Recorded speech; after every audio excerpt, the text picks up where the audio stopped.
ক্লিপের পরে পুরো ভিডিওটাও অবশ্যই দেখবে। আইপিসি 498A, যেটা ভারতীয় ন্যায় সংহিতায় এখন 85 এবং 86 নম্বর ধারা, বলছে যে মহিলাকে কোনো রকম শারীরিক হেনস্থা, এটা চোট দিতে পারো যে কোনোভাবে শারীরিক হেনস্থা, এবং তার বাড়ির থেকে নিজের বাড়িতে কোনো সম্পদ বা সম্পত্তি আনার জন্য চাপ দেওয়া, এইটার বিরুদ্ধে একটা আইন।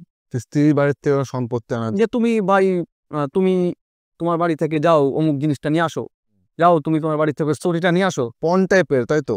পণ, আমি জানি না পণকে কেউ কেমন চোখে দেখে, কিন্তু পণ যদি একটা চুক্তির অংশ হয় যে আমরা অমুকের সাথে অমুকের বিয়ে দিচ্ছি এবং আমার মনে হয় এই পক্ষ বেশি ভালো, ছেলে হোক মেয়ে হোক, আমাদের এত টাকা ক্ষতিপূরণ হিসেবে দিতে হবে, মানতে পারি আমি, ওটা চুক্তির ব্যাপার। যদি দুই পক্ষ রাজি হয়, জোর জবরদস্তি না হয়।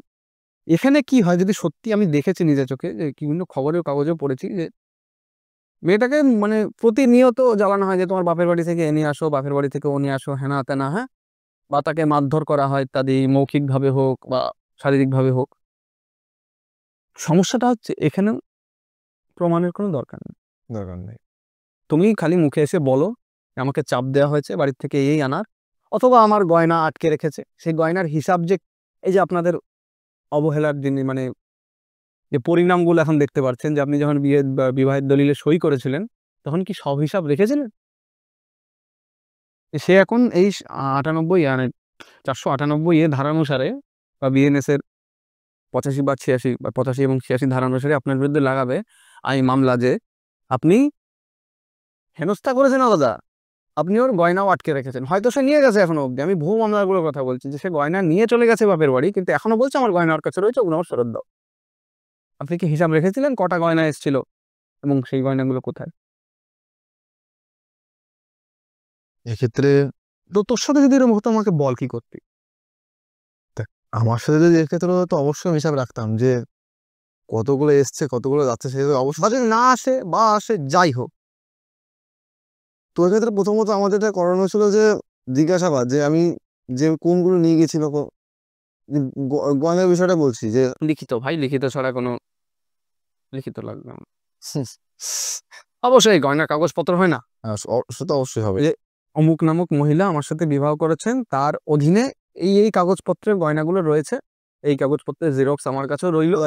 এবার যদি আমি তখন যদি না করে থাকি তো আমি ফেসে যাবো, অর্থাৎ আমি কেস খাবো। হয়েছে হয়তো 5 এনেছে, বলবে আমি 15 এনেছিলাম। এবার যখন আমি যদি বিষয়টা না জানি যে এগুলো করতে হয়, তাহলে সেক্ষেত্রে আমি ফেসে যাবো। যে না জেনেই তো ভাই লক্ষ লক্ষ ছেলে বিবাহ বন্ধনে বাদ জেনেছি অবশ্যই, ওই জন্য আমি জানলাম বিষয়টা যে কি করা উচিত কি করা উচিত না, এই বিষয়ে পরে সতর্ক থাকবো। কারণ দেখুন, আমি এই ভরসায় সুরাজের সাথে থাকবো না যে সুরাজের হাতে সবসময় একটা চাকু আছে এবং সুরাজ খুবই ভালো ছেলে, আমাকে কখনোই মারবে না, এই ভরসায় থাকবো আমি, নাকি আগে বলবো সুরাজ ভাই চাকুটা বাইরে রেখে।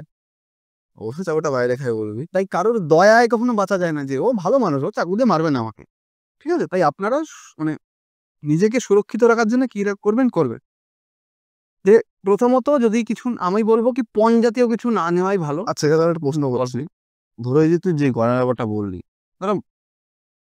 ধরো গয়নায় 5 গ্রাম গয়না বাড়ি ছিল, ছাড়াছাড়ি হয়ে গেল, 5 গ্রাম নিয়ে গেল, কেস করলো, আমার বলে 10 গ্রাম গয়না আছে, 10 গ্রাম ফেরত চাই। এক্ষেত্রে সুরাহা কি করে হবে? এক্ষেত্রে তুই কতটা এনেছিল তুই তাই জানিস? তুই যে বললি 5, ও তো বলবি আমি 15 এনেছিলাম, 5 এনেছে 10 দাও, কত এনেছিল তার হিসাব আছে না। তুই তাও না হয় বলতে পারিস যে 5 নিয়ে গেছে, 15 এনেছিল, 10 কোথায় খুঁজে দেখো আমার বাড়ি, তা বলতে পারিস? এটাও বলতে পারি।